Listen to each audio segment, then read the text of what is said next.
बेचे तो मुझे खुशी होगी, डाका मार रहे हैं। एतराज यह है कि स्टील मिल की डाउनस्ट्रीम और अपस्ट्रीम के लिए ये जमीनें थी, उसकी बजाय ये अपने मनपसंद बंदों को सस्ते दामों जमीनें देते हैं। कॉन्स्टिट्यूशन में 73 के बाद अब अमेंडमेंट करते हैं, उन अमेंडमेंट के अंदर इंडिविजुअल का तो फायदा होता है, मगर मेरे मुल्क को क्या फायदा हुआ?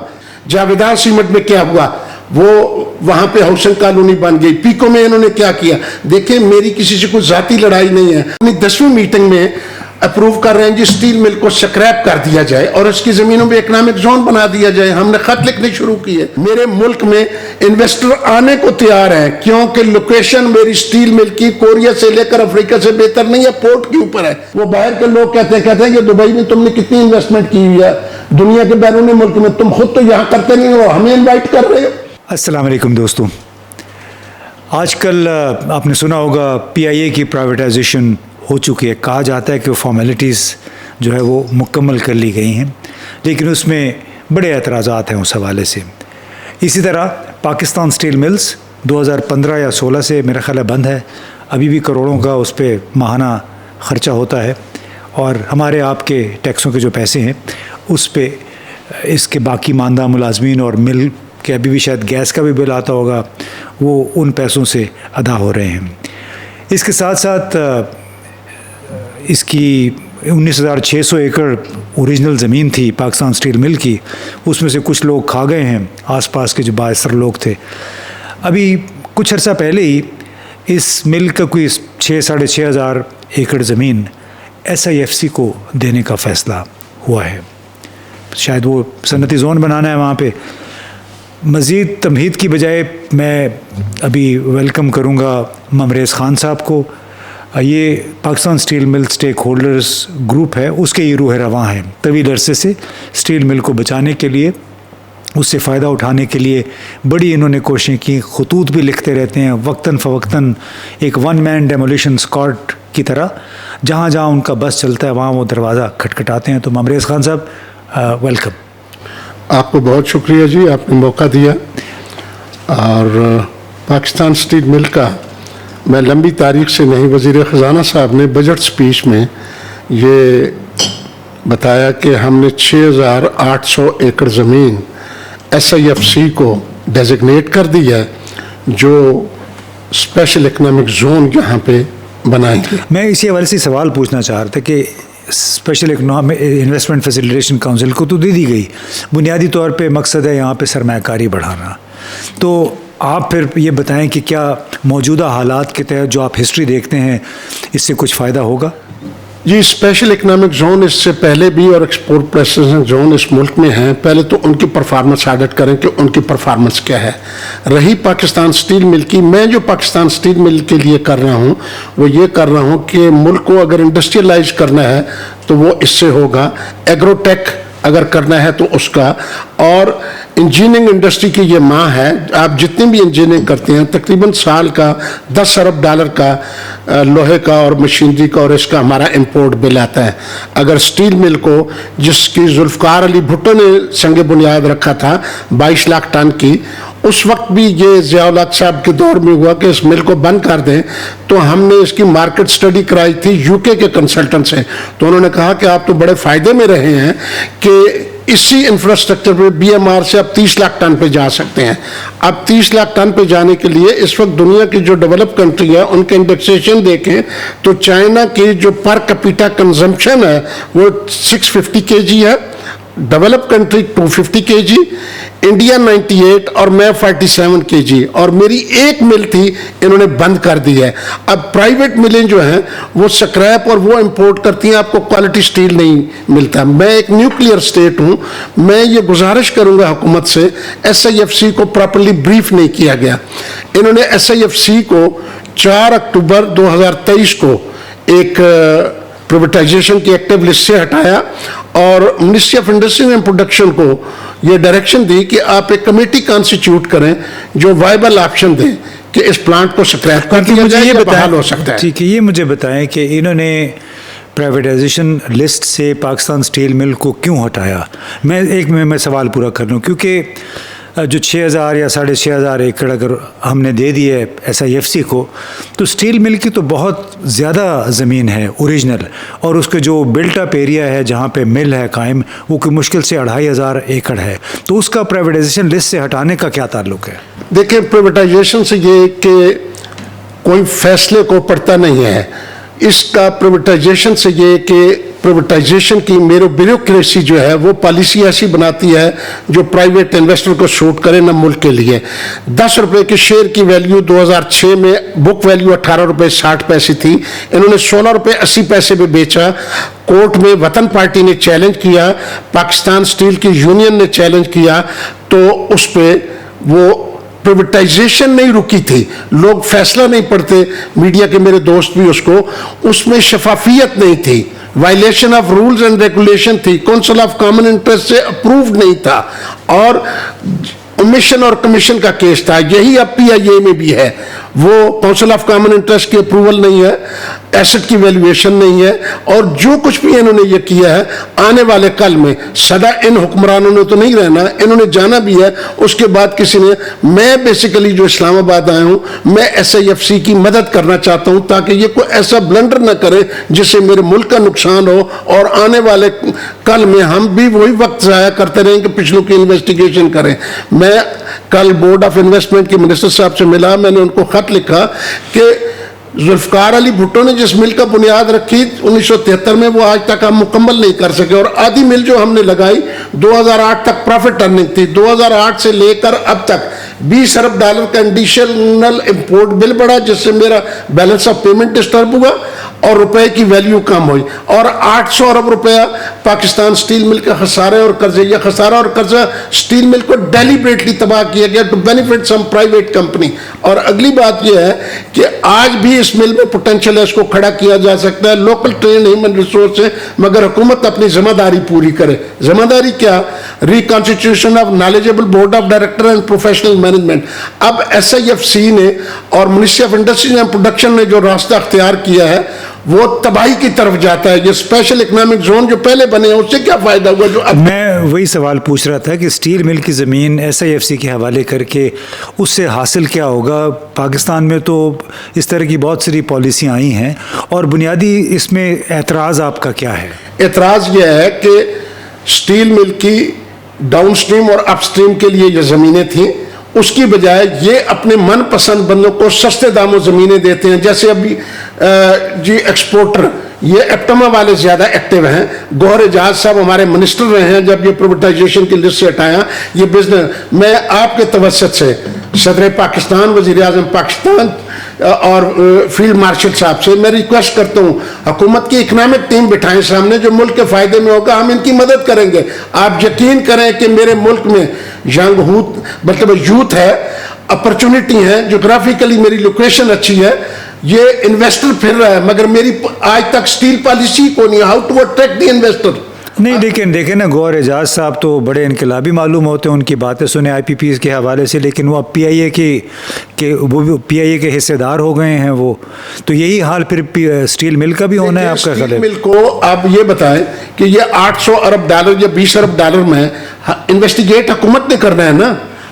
इकोनॉमी में ये होता है कि अगर किसी को लॉस होता है तो उसका बेनिफिशियरी कौन है और बेनिफिशियरी का फैसिलिटेटर कौन है?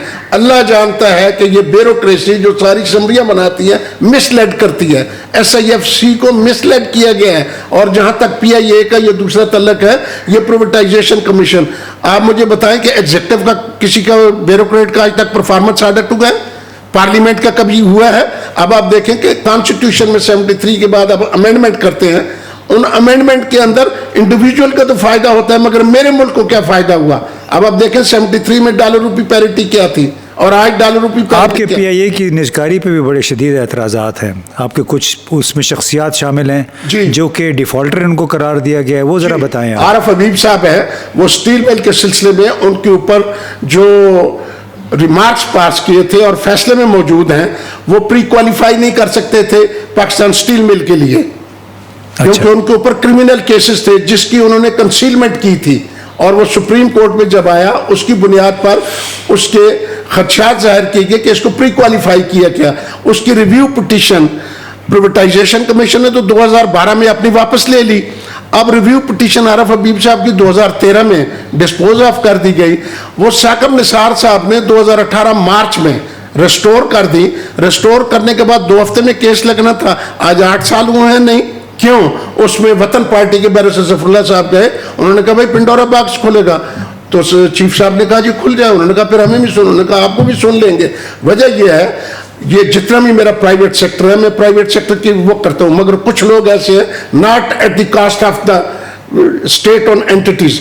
जावेदान सीमेंट में क्या हुआ, वो वहां पे हाउसिंग कॉलोनी बन गई, पीको में इन्होंने क्या किया। देखिए मेरी किसी से कोई जाती लड़ाई नहीं है, अल्लाह जानता है, ये स्टेट ऑन एंटिटीज दुनिया में। नहीं, वो एक पैटर्न ये बन गया है ना कि जो सरकारी इदारे हैं जो बकौल इनके किताबों के मुताबिक वो खसारे में चले, तो उनको ये बेचते चले जा रहे हैं। तो पीआईए की तरह स्टील मिल का भी यही असर होगा। बेचे तो मुझे खुशी होगी, डाका मार रहे हैं। अच्छा, ये प्राइवेटाइजेशन नहीं है? नहीं, डाका है। वो कैसे है कि ये SIFC ने जब उस कमेटी की मीटिंग नहीं हुई तो 25 मई को अपनी 10वीं मीटिंग में अप्रूव कर रहे हैं जी स्टील मिल को स्क्रैप कर दिया जाए और इसकी ज़मीनों में इकनॉमिक जोन बना दिया जाए। हमने खत लिखने शुरू किए। मौजूदा हमारा सेक्रेटरी इंडस्ट्रीज एंड प्रोडक्शन साहब 21 जुलाई को पोस्ट किया जाता है, 26 जुलाई को कायमा कमेटी कौमी असम्बली को बताते हैं कि जी ये स्टील मिल ना बहाल हो सकती है ना इसको प्राइवेटाइज किया जा सकता है, it is a piece of scrap. 27 को जब अखबार में छपा तो हमने खत लिखा कि जनाब ये दुरुस्त नहीं है और ये इकनॉमिक जोन बनाना it is ill advise. Chairman board of director ने, CBA ने और स्टेक होल्डर ग्रुप ने खत लिखा। कायमा कमेटी ने हमें बुला लिया। जब बुलाया तो 15 अगस्त को जब मैंने उनसे सवाल किया कि स्टील मिल का क्या है, तो कहते हैं जी 600 अरब रुपए लॉसेज और वो हो गए हैं। मैंने कहा ये गलत बयानी कर रहे हैं, 700 अरब हो गए हैं। मगर ये बताएं कि 2021-22 में स्टील मिल प्रॉफिट में थी क्या? स्टील मिल तो बंद थी, उसकी ऑडिटेड बैलेंस शीट। अब वो बताए नहीं फाइनेंस वाले साहब, जब उनसे ज्यादा इंसिस्ट किया तो कहते हैं प्रॉफिट में थी। बंद मिल 2021 में। वो सारे जो पार्लियामेंटेरियन थे वो कह ये तो अभी कुछ बता रहे थे। और मैंने कहा अगली ये बात बताए कि पाकिस्तान स्टील मिल के शेयर की बुक वैल्यू क्या है। तो बुक वैल्यू वो जब पता की गई तो बताया नहीं, तो मैंने बताया कि भाई ये 301 रुपए है। अब 301 रुपए का शेयर अगर प्राइवेटाइज करना है तो कितने में बेचेंगे? इसी तरह पीआईए के शेयर की वैल्यू, एसेट की वैल्यू अगर आप देखें तो 2024 में पीआईए तो प्रॉफिट में थी और अब जितनी टैक्स की रिलैक्सेशन उनको दी गई है ये किसी और को नहीं। आज का वक्त गुजर जाएगा, आज के बेनिफिशियरी भी जो है वो सारे, कभी अगर ये ऑडिट हुआ, मुझे नहीं पता मेरी जिंदगी कितनी है, मैं देखूंगा या नहीं देखूंगा, मगर आप यकीन करें कि तारीख भी लिखेगी ये मुल्क के साथ जुल्म है। ये प्राइवेट सेक्टर भी मेरा है, ये state owned entity. Basically state owned entities आई कहाँ थी? ये वहां से आई थी कि दुनिया में 2 इकोनॉमी थी, एक सोशलिस्ट और एक कैपिटलिस्ट। अब हमें आगे बढ़ने के लिए भुट्टो साहब पे सारे इतराज करते हैं, मगर उन्होंने देखा कि हम अपने स्टेट और एंटिटीज को फाइनेंसिंग करने के लिए बैंक्स जो हैं वो नेशनलाइज किए गए थे। और स्टील मिल जो है मशीनों ने खुद तो नहीं चलना होता। ये 32 स्टील मिलें जो रशिया ने दी थी सबसे बेहतरीन मिल थी। ईरान देख लें, टर्की देख लें, इंडिया देख लें, दूसरे मुल्क देख लें, इवन चाइना, ये लोग आगे बढ़े। आज भी अगर पर कैपिटा मैं जाऊं तो 98 के हिसाब से 26 करोड़ को ज़रब दे, मुझे कितना, मेरे मुल्क में इन्वेस्टर आने को तैयार है क्योंकि लोकेशन मेरी स्टील मिल की कोरिया से लेकर अफ्रीका से बेहतर नहीं है, पोर्ट के ऊपर है। और अगर मैं करूंगा तो यकीन करें फायदा होगा, लोगों को रोजगार मिलेगा, इंपोर्ट बिल कम होगा। ये एक्सपोर्ट के लिए कर रहे हैं ना आप, इंपोर्ट। लेकिन इसको तो कोई बहाल करने वाला नहीं है, ये तो आप बेचना चाहते हैं ना। ये बेचना, अगर बेचे तो इसकी कीमत, इसके जो एसेट है उसकी वैल्यूएशन 2 मिनट के लिए इसके अल्लाह जानता है। इस वक्त स्टील मिल लुट गई है। आप मुझे बताएं, कच्चे में तो नहीं है ना। मेरी वफाकी हुकूमत, मेरी मतलब सिंध हुकूमत क्या कर रहे हैं? और मजे की बात, वहां डिफेंस सिक्योरिटी गार्ड भी हैं, पुलिस। इसका स्टील मिल का माहाना खर्चा कितना है? बंद स्टील मिल है, देखें बंद स्टील मिल का ये लोगों को, ये एक मिल नहीं है, 20 फैक्ट्रियां हैं। और इसके एसेट की, ये एसेट जो रशिया ने हमें पहला 200 मिलियन नहीं, इस वक्त बताएं कि जो मौजूदा स्ट्रक्चर का इस वक्त माहाना खर्चा कितना है? मेरा ख्याल है कि कुछ 700 बंदा रह गया है। और बंदे जो है बेसिकली इसके लिए तो टेक्निकल एंटिटी है, टेक्निकल लोग, मिल ने खुद नहीं चलना होता, उससे मैनेजमेंट स्ट्रक्चर ही कोई नहीं है। बोर्ड ऑफ डायरेक्टर को हम खत लिखते हैं, वो पढ़ना ही गवारा नहीं करते। एडमिनिस्ट्रेटिव मिनिस्ट्री तो ये 2015 से बंद है। 2015 में जब गैस थी ये कहते हैं बंद है, उससे पहले मिलके वो लास्ट में थी। बेसिकली डेलिबरेटली डिस्ट्रॉय किया गया। और डिस्ट्रॉय कैसे किया? करप्शन के केस इन्वेस्टिगेट नहीं हुए, और ये 2006 से करप्शन के केसेस आते हैं। आप मेरे साथ बैठे, मैं तो हुकूमत की मदद करता हूं ना। आपको ये नैब विसल ब्लोअर हमें मुकर्रर करें, हम उनकी मदद करेंगे रिकवरी। मैंने तो लिख के दिया था 2019 में कि 150 अरब रुपए की आपको रिकवरी कराते हैं। इन्होंने कहा जी ना मिल बहाल करनी है ना अकाउंटेबिलिटी करनी है, तो करना क्या है? आज भी आप यकीन करेंगे जितनी मतलब मेरी हुकूमतें आई हैं 2008 से लेकर, एज ए केस स्टडी तमाम पिलर ऑफ स्टेट का परफॉर्मेंस ऑडिट कर ले, उसमें जुडिशरी को भी इंडिपेंडेंटली जो है वो करने दें जिसने अच्छा काम किया। मीडिया के दोस्तों से आपके जरिए से मेरी है कि भाई मेरा काम है फैक्ट स्टेट करना। आप जो भी इन्वेस्टिगेशन इस वक्त आप देखें, जंग जियो तो न्यूज पे 10 अरब के डैमेजेस के सूट फाइल है, स्टैंड बाय स्टोरी है 2010 से। अच्छा। करप्शन के केसेस हैं। मतलब मीडिया का एक रोल है, मीडिया का माजी में भी 92, 93 में और उसके बाद 96 में। अब मीडिया का हाल भी बदल गया है। नहीं, मीडिया का हाल बदल गया है, मगर ऐसा नहीं है। मेरे मुल्क में अभी भी ऐसे लोग हैं और मैं ये उम्मीद करता हूं कि वो लोग आवाज भी उठाते हैं जिस हद तक उनके अख्तियार में होता है। आप यकीन करें, अगर इस मुल्क की मैशत को बेहतर करना है और इकोनॉमिक कोलैप्स से बचाना है तो उसका रास्ता स्टील मिल से लगता है, और स्टील मिलें लगानी चाहिए। इन्वेस्टर हम देते हैं, मगर आप पॉलिसी तो बनाए ना। IMF की पॉलिसी के तहत आप किसी को सोवरेन गारंटी नहीं दे सकते। आप स्पेशल इकोनॉमिक जोन और EPZ के इंसेंटिव आपको बंद करने पड़ेंगे। आप $1 अरब के लो रहे हैं। आप यकीन करें, अगर अकाउंटेबिलिटी करेंगे, मुझे जब वो बाहर के लोग कहते हैं कि दुबई में तुमने कितनी इन्वेस्टमेंट की हुई है दुनिया के बैरूनी मुल्क में, तुम खुद तो यहाँ करते नहीं हो, हमें इन्वाइट कर रहे हो। तो मेरी आपसे गुजारिश है, आपने मुझे टाइम दिया, आपकी मेहरबानी। मैं हुकूमत पाकिस्तान और SFC की मदद करना चाहता हूँ। मैं 76 साल का बूढ़ा आदमी हूँ, मैं किसी से नौकरी नहीं मांग रहा। चलें जी, ठीक है। बहुत बहुत शुक्रिया जनाब, आपने ममरेज़ खान साहब की बातें सुनी और इनका कितना लगाव है स्टील मिल के साथ। वो आपको उनकी आवाज़ से, उनकी अदायगी से भी अंदाज़ा हो गया होगा कितने इसमें इन्वेस्टेड हैं। वो कह रहे हैं कि एहतिसाब भी होना चाहिए लोगों का, लेकिन एहतिसाब करने वाले ही अगर ऐसे हो जाए, उनकी अपनी स्टेक अगर डेवलप हो जाती है उन बिजनेसेस में जिनको एक बाकायदा, जैसे इन्होंने भी कहा कि एक पॉलिसी के तहत जानबूझकर खसारे में डाला जाता है, खसारे में डाल के फिर उसकी प्राइवेटाइजेशन की राह हमवार की जाती है, जैसे PIA का हुआ, और फिर उसको शिकरों की तरह उस पे पल पड़ते हैं, हिस्सेदार बन जाते हैं। हालांकि PIA के अपना जितना भी कर्जा था, खसारा था, वो सारा उन्होंने एक अलग कंपनी में डाल के बाकी जितना भी एसेट्स थे वो इन लोगों के हवाले कर दिए हैं। लगता ही है कि स्टील मिल के भी ये ऐसे ही टुकड़े टुकड़े करेंगे।